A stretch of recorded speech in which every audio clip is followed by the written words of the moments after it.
La forma tradicional de ver una película siempre fue el cine. Compramos una entrada, vemos la película y nos vamos. Fin de la historia.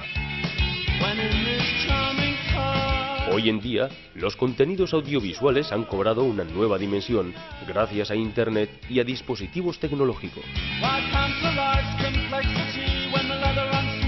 Las historias no se centran en la forma lineal tradicional, sino que disponen de muchos puntos de entrada que permiten disfrutar de una historia tanto desde diferentes medios como desde diferentes puntos de vista o formatos. Esto es el Transmidia, un concepto interesante ya que las historias no terminan con un fin, sino que pueden permanecer vivas mucho tiempo. El 9º Encuentro Internacional de Estudiantes de Cine, organizado por Tabacalera, nos permitió conocer a dos de los productores que más trabajan con esta nueva fórmula. Transmedia is storytelling across multiple windows and platforms as a kind of a simple explanation. That's what transmedia, you could talk about transmedia, but if you talk about transmedia storytelling and you start to understand or ask why should it be happening or why would this be emerging, you have a generation of kids and teens and young adults that are growing up in a world where there's no scarcity of content, where content is everywhere and it's available all the time. And in that kind of environment, kids and teens start to watch and consume their media in new ways.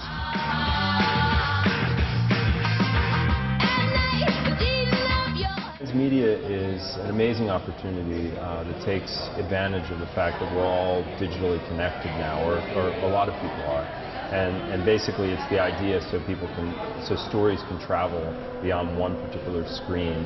Characters can move beyond a screen or a device, and it really is kind of taking storytelling into the 21st century. It's allowing people to, it's kind of challenging the role of authorship in terms of stories, and it's also creating opportunities for stories to be limitless. They don't have any bounds anymore. Classically right now, if you go to see, like when I write or direct a feature film, I'm restricted by the format. It has to be a certain running time. If I work in a 3-act structure, it has those 3 acts. Transmedia kind of takes it from a different standpoint and says story can be everywhere. It's all around you. In some ways, it's very similar to real life.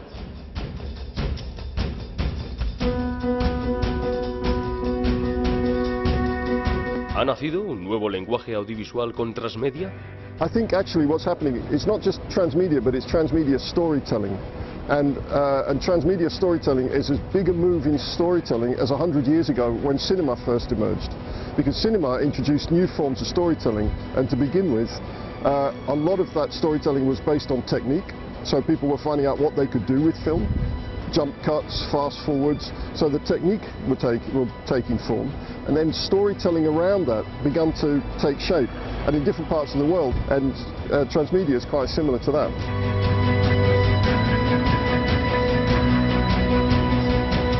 ¿Qué cambios trae Transmedia al mercado audiovisual actual?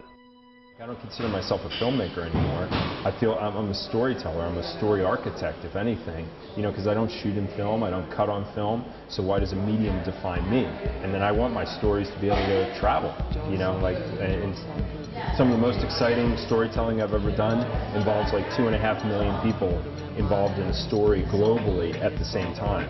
That's more people than have seen my movies in cinemas, so it's like I said at the top of this, it's like the idea that storytelling is moving into the 21st century and catching up with where we are in terms of connected culture. Audiences today tell their own stories as well. Kids today tell their own stories, and that very, very clearly is that sort of user-generated content, which is not even audience participation in somebody else's form. That's a very powerful thing. That shows you that audiences are no longer just passive. That was a very 20th century thing. Audiences want to be engaged now. Audiences tell their own stories. And that's part of what we're incorporating into Transmedia as well.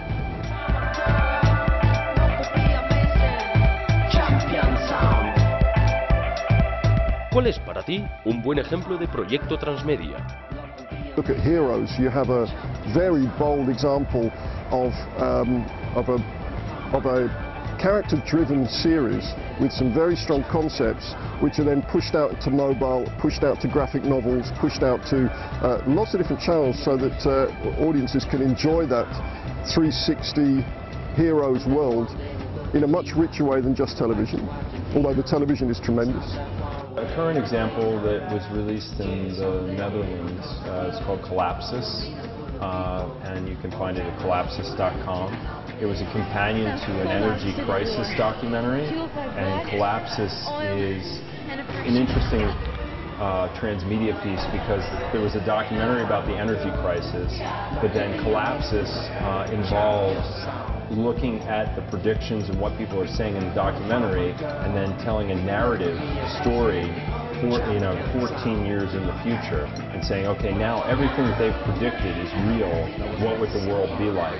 And it's a mixture of narration with like animation, real life, like real action. And so there's a great example of something that was a documentary that then took on a narrative voice to help, build out that world. And then it has all kinds of really great things that they're doing in terms of real world examples and trying to kind of usher in some degree of awareness and then also social change. Do not believe the lies. You'll know what I know. You'll see what I see. This is our war. You need to get out of there, Vera. ¿Y estás trabajando actualmente en algún proyecto transmedia? I'm working, in addition to, I design games and I do film and I do television. I'm currently working on a television series right now, which is Conspiracy Thriller. It's a transmedia project, so it's rooted, it's at a network in the US, and we're in development on it. But it'll be a 13 episode, 1 hour per episode series. But then also has very strong components that are online, in the real world, and on mobile devices. And the whole idea is like to put people in the shoes of the protagonist. So in that particular story, it's very much about somebody who stumbles upon kind of like the mother of all conspiracies, and feels like they're fighting a fight by themselves. But then slowly but surely starts to find other people who believe the same things they believe.